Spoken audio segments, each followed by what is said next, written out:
Indian rice exporters federation IREF द्वारा वर्तमान में इजराइल और ईरान के बीच चल रहे तनाव के कारण प्रभावित हो रहे भारतीय चावल निर्यात और आगामी Bharat international rice conference Virk 2025 को लेकर एक प्रेस कॉन्फ्रेंस का आयोजन किया गया। इस प्रेस कॉन्फ्रेंस में इंडियन राइस एक्सपोर्टर्स फेडरेशन के वाइस प्रेसिडेंट देव गर्ग ने मीडिया से बातचीत की और उनके सवालों के जवाब दिए। भारतीय चावल निर्यात संघ 7,500 कंपनियों को रिप्रेजेंट करता है, जो देश का और विदेश का लगभग 40% पूरे ग्लोबल राइस ट्रेड को लीड करते हैं। आज हमारे देश के सामने, भारत के सामने एक बहुत बड़ी चुनौती है। जैसे आपको पता होगा कि इजराइल ईरान कॉन्फ्लिक्ट की वजह से हमारे चावल निर्यात के ऊपर असर आया है। ईरान भारत का तीसरा सबसे बड़ा ट्रेडिंग पार्टनर है चावल के मामले में, जिसमें पिछले साल के अगर फिगर्स की बात करें तो 2024-25 के अंदर ईरान ने लगभग भारत से 10 लाख टन के बराबर लगभग 7,600 करोड़ रुपए का चावल खरीदा था। और इस साल की अगर बात करें तो अभी तक केवल 2,500 करोड़ का चावल भारत से एक्सपोर्ट हुआ है और लगभग 3-3.5 लाख टन क्वांटिटी गई है। तो आज इस डिस्टर्बेंस होने की वजह से इंश्योरेंस कंपनीज, बैंक्स और कई ऐसे जो फाइनेंशियल इंस्टीट्यूशंस है जिसके बेस के ऊपर ट्रेड प्रोग्रेस करता है, उन सारे इंस्टीट्यूशंस ने ट्रेड से हाथ खींच लिया है। और आज के दिन हमें आने वाले समय में उम्मीद नहीं है कि जब तक ये कॉन्फ्लिक्ट रिजॉल्व नहीं होता कि हम पिछले साल वाले फिगर्स को कैप्चर कर पाएंगे। अगर हम ये देश के लिए एक बहुत बड़ी चुनौती इसलिए है क्योंकि इस साल हम एक बहुत बड़े सरप्लस सिचुएशन को देख रहे हैं। भारत के पास इस समय 275 लाख टन चावल का सरप्लस स्टॉक है और आने वाले समय में भारत सरकार के अगर डाटा को देखा जाए तो ये उम्मीद है कि ये उत्पाद इस साल बढ़कर 400 लाख टन के सरप्लस तक पहुंच जाएगा। अगर हम एक्सपोर्ट फिगर्स की बात करें तो हमारा एक्सपोर्ट 25 से 26 मिलियन टन, मतलब 250 से 260 लाख टन के आसपास का हमारा एक्सपोर्ट है। और ये सिचुएशन होने की वजह से ये 250 से 260 लाख टन एक्सपोर्ट तक पहुंचना हमारे लिए एक बहुत बड़ी चुनौती होने वाली है। तो आज के दिन हमारे सामने एक बहुत बड़ी ऐसी चुनौती है कि हम अपने चावल निर्यात को बढ़ाएं और जो ईरान इजराइल कॉन्फ्लिक्ट की वजह से जो हमारे एक्सपोर्ट फिगर्स के अंदर नुकसान होगा उसकी भरपाई किसी तरीके से करें। इसीलिए Indian rice exporter federation IREF ने भारत सरकार के साथ मिलकर एक नया इनिशिएटिव लॉन्च करा है, that is Bharat international rice conference, BIRC। BIRC दुनिया का सबसे बड़ी गैदरिंग होने वाली है राइस एक्सपोर्ट इकोसिस्टम की, जिसके अंदर लगभग 1,000 फॉरेन इंपोर्टर्स, 172 देश के एक वो 1,000 बायर्स जो सबसे ज़्यादा चावल निर्यात परचेज करते हैं और लगभग 2,000 इंडिया से एक्सपोर्टर जो लगभग 80% चावल का निर्यात एक्सपोर्ट करते हैं, वो इसके अंदर पार्टिसिपेट करेंगे।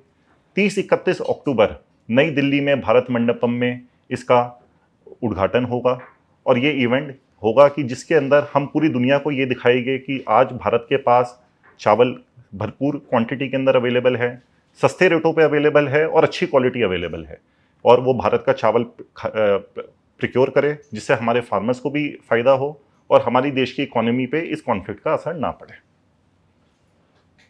सर, जैसे कि बात करें फार्मर्स का इस टाइम क्या हाल चल रहा है? जहाँ तक देखिए फार्मर की बात करें तो जो पैडी 50-51 रुपए पर केजी के ऊपर इस ईरान इजराइल कॉन्फ्लिक्ट से पहले ट्रेड हो रही थी, जहाँ तक जो 1509 एक वैरायटी है जो ईरान ज़्यादातर एक्सपोर्ट होती है, उसका रेट 10 से 15% इस कॉन्फ्लिक्ट के बाद घट चुका है। वो 51-52 रुपये से घटकर 45 रुपये पर केजी के ऊपर वो क्वांटिटी आ गई है, जो एक बहुत ही चैलेंजिंग सिचुएशन है, बहुत डिस्टर्बिंग स्टैटिस्टिक है और हमारे फार्मर्स को इसका नुकसान होगा क्योंकि अभी बुआई का सीज़न है। जैसे आपको पता होगा इस समय ज़्यादातर पूरे देश के अंदर धान की बुआई होती है। तो अगर किसान को ये दिखाई देगा कि हमें 1509 वैरायटी के कम भाव मिल रहे हैं, जो एक बासमती की वैरायटी है, तो दूसरी चीज़ों के ऊपर शिफ्ट हो जाएगा, जो एक लॉन्ग टर्म के लिए किसान की रेजिलियंस के लिए बहुत अच्छी बात नहीं है। तो इसके ऊपर हमें बहुत गंभीर विचार करने की ज़रूरत है और सरकार को भी इसका एक सोल्यूशन ढूंढने की इमीडिएट ज़रूरत है।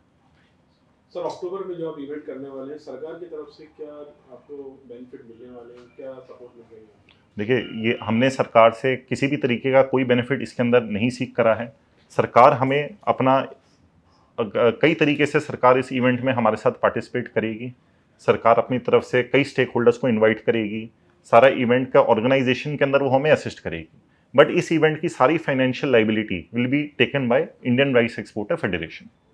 आपने कहा पूछिए। आपने कहा कि सिर्फ देश की इकोनॉमी के ऊपर पड़ पाए, क्या हमारा देश सिर्फ चावल पे डिपेंडेड है? देखिए, जहाँ तक हम एग्री एक्सपोर्ट्स की बात करें तो पूरे पूरे भारत का एग्री एक्सपोर्ट लगभग 50 मिलियन टन का है। उसके अंदर चावल का जो शेयर है वो लगभग 50% है। तो जहाँ तक हम एग्री एक्सपोर्ट की फिगर्स की बात करें तो चावल एक बहुत महत्वपूर्ण पोजीशन लेता है भारत के एक्सपोर्ट फिगर्स के अंदर। और जहाँ तक प्रधानमंत्री जी का जो विजन है कि हम $2 ट्रिलियन एक्सपोर्ट इकोनॉमी बने, तो अगर चावल राइस एक्सपोर्ट सेक्टर से सपोर्ट नहीं मिलेगा तो ये 2 ट्रिलियन इकोनॉमी का सपना जो है वो काफ़ी दूर रह जाएगा। किसान जो आगे चावल अभी बुआई कर रहा है, आगे जो चावल की पैदावार होगी उसको कैसे मैनेज करें, क्या करेंगे उस सिचुएशन को मैनेज करने के लिए? देखिए सर, किसान के पास दो उपाय होते हैं। जी। या तो सरकार एक एमएसपी देती है जिसमें non basmati rice PR-106, IR-64 ये धान किसान उगाता है और चावल ये जो चावल इससे बनता है उसको वो सरकार को दे देता है। सरकार और हमारी जैसी जो ट्रेड बॉडीज है ये हमेशा कोशिश करती है कि किसान को हाई वैल्यू आइटम्स जैसे बासमती राइस के ऊपर शिफ्ट करा जाए और वो जो सब्सिडी बेस्ड आइटम्स है उससे दूर जाए। पर आज अगर ईरान इजराइल कॉन्फ्लिक्ट की वजह से बासमती प्राइसेस इतने लो आ चुके हैं कि किसान का जो इंसेंटिव था बासमती उगाने के लिए वो काफ़ी कम हो गया है, तो ये दोबारा किसान को सब्सिडी कल्चर की तरफ वापस भेज देगा। चावल के स्टॉक को बैलेंस करने के लिए आपने क्या प्लान किया? देखिए, चावल को स्टॉक को बैलेंस करने के लिए सरकार ने कई सारे स्टेप्स उठाए हैं।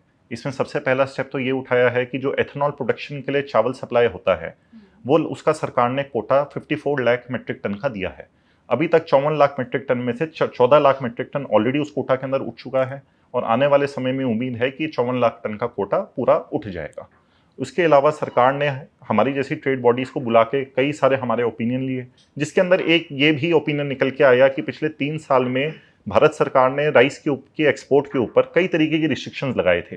पहले एक्सपोर्ट ड्यूटी लगी, उसके बाद MEP लगाई गई, उसके बाद राइस के एक्सपोर्ट को बैन कर दिया गया, जिसकी वजह से जो इंटरनेशनल मार्केट के अंदर भारत के ट्रेडर्स ने, डिस्ट्रीब्यूटर्स ने अपनी पकड़ बनाई थी पिछले 20-30 सालों के अंदर, वो हमारे जो कॉम्पिटिटर देश है जैसे पाकिस्तान, थाईलैंड और वियतनाम, इन देशों ने उस स्पेस को कैप्चर कर लिया था।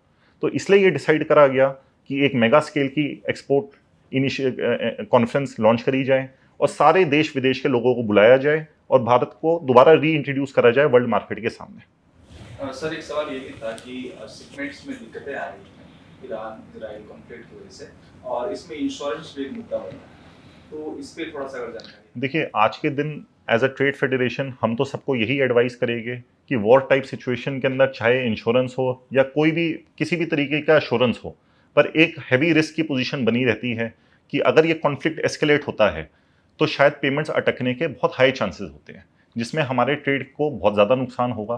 तो हमारी एक जनरल एडवाइजरी हमने अपने मेंबर्स को यही दी है कि वो कॉशियस रहे, ईरान एक्सपोर्ट तब तक ना करे जब तक सिचुएशन में वहाँ पे क्लैरिटी नहीं आ जाती, क्योंकि चाहे आपको इंश्योरेंस मिलेगा but prevention is better than cure.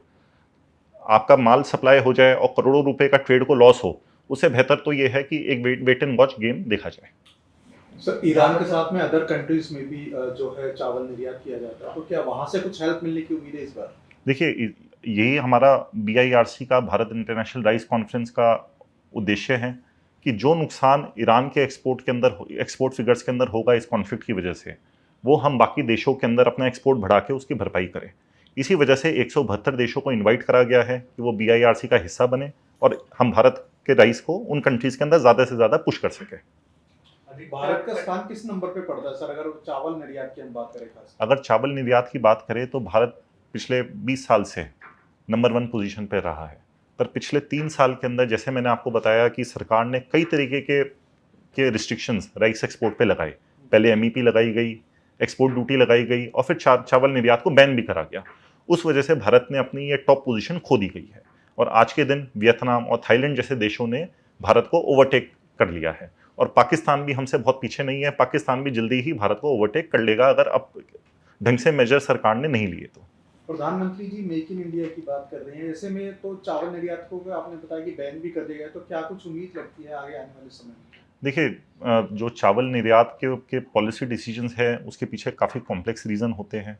जो चावल निर्यात बैन करा गया उस समय ये उम्मीद थी कि भारत के अंदर एक चावल की स्केर्सिटी हो जाएगी, कमी हो जाएगी, जिस वजह से भारत चावल एक्सपोर्ट को बैन करा गया। पर जब हमने ये देखा कि ये पॉलिसी डिसीजन जो इसकी उम्मीद करी गई थी, इंटेंशन बहुत अच्छी थी, बट रिजल्ट इतना अच्छा नहीं आया, क्योंकि आज के दिन हमारे पास 275 लाख टन का सरप्लस है। तो इसलिए आने वाले समय में हम उम्मीद करेंगे कि सरकार ज़्यादा विजडम के साथ वर्क करेगी और एक ऑन ग्राउंड सिचुएशन को देख के अपनी पॉलिसी एडजस्ट करेगी। ज़्यादातर कंट्री इजराइल के समर्थन में है, अगर भविष्य में ईरान के साथ हमारा इंपोर्ट एक्सपोर्ट बंद होता है तो क्या प्रभाव पड़ेगा देश में? देखिए, जैसे मैंने आपको बताया कि ईरान भारत का दूसरा या तीसरे नंबर पे सबसे ज़्यादा चावल निर्यात खरीदने वाला देश है। तो ईरान पे अगर असर पड़ता है तो लॉन्ग टर्म इसका असर भारत के एक्सपोर्ट फिगर्स के ऊपर तो आएगा ही आएगा, और एकदम से ये 7,000 करोड़ का जो हमारा बायर है, इसको अगले दूसरे कंट्रीज के अंदर रिप्लेस करना एक बहुत बड़ी चुनौती होगी। इसी चुनौती को हम दूर करने की कोशिश कर रहे हैं अलग अलग इनिशिएटिव्स लेके। रिप्लेस क्या हो सकता है ईरान का? कौन सी कंट्री रिप्लेस? देखिए, अगर हम ईरान की बात करें तो ईरान ज़्यादातर 1509 बासमती सिला परचेज करता है।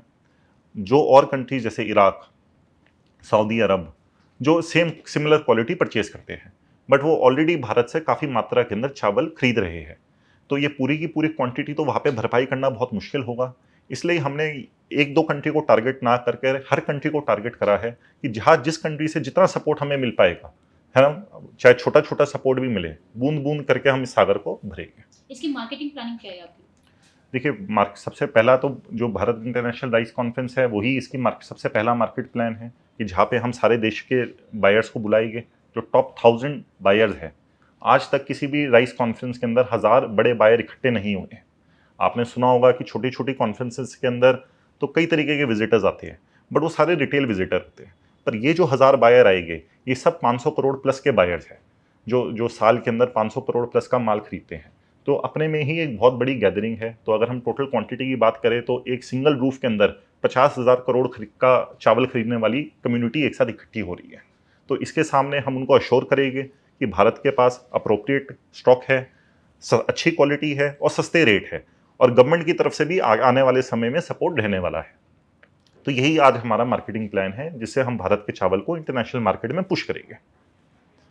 सर, भारतीय किसानों को क्या कहना चाहेंगे आप ऐसे में, जैसे कि आपने बताया कि बुआई का समय है और इस कन्फ्लिक्ट में वो चाहेंगे कि वही वो चावल ना बोएं, तो ऐसे में क्या आप चाहते कि उनको बुआई के लिए पूरा ध्यान देना चाहिए ताकि उनकी जो परेशानियां भी होंगी उन्हें आप एज ए IREF दूर कर पाएंगे? देखिए, किसानों को मेरा एक ही मैसेज है कि वो मीडिया के अंदर जो न्यूज़ चल रही है और बासमती के जो चावल के रेट, धान के रेट कम हुए हैं, उससे वो घबराए ना, वो धान उगाते रहे। क्योंकि कई फार्मर ये अफवाहों को सुन के या डर की वजह से सब्सिडी कल्चर की तरफ वापस चले जाएंगे। तो मार्केट के अंदर आने वाले समय में हमें उम्मीद है कि 1509 या बासमती की जो पैडी है उसकी अवेलेबिलिटी पिछले साल के मुताबिक काफ़ी कम रहने वाली है। तो अगर कोई लॉस ईरान इजराइल कॉन्फ्लिक्ट की वजह से रेट्स के अंदर आज देखने को हमें मिल रहा है, कम क्वांटिटी पैदावार होने की वजह से ये नुकसान की भरपाई आने वाले सीजन तक हो जाएगी। तो किसान को कोई भी नुकसान नहीं होगा। तो वो सब्सिडी कल्चर की तरफ वापस ना जाए और बासमती धान को जो पहले उगाता था आज भी उगाए। सर, भंडारण की अभी क्या? देखिए, आज के दिन जो FCI की लेटेस्ट फिगर्स है उसमें 275 लाख मीट्रिक टन का हमारे पास सरप्लस स्टॉक है बफर स्टॉक के ऊपर, और आने वाले नवंबर तक ये उम्मीद है कि बफर स्टॉक से जो सरप्लस है हमारा वो 275 लाख मीट्रिक टन से बढ़कर 400 लाख मीट्रिक टन तक पहुंच जाएगा।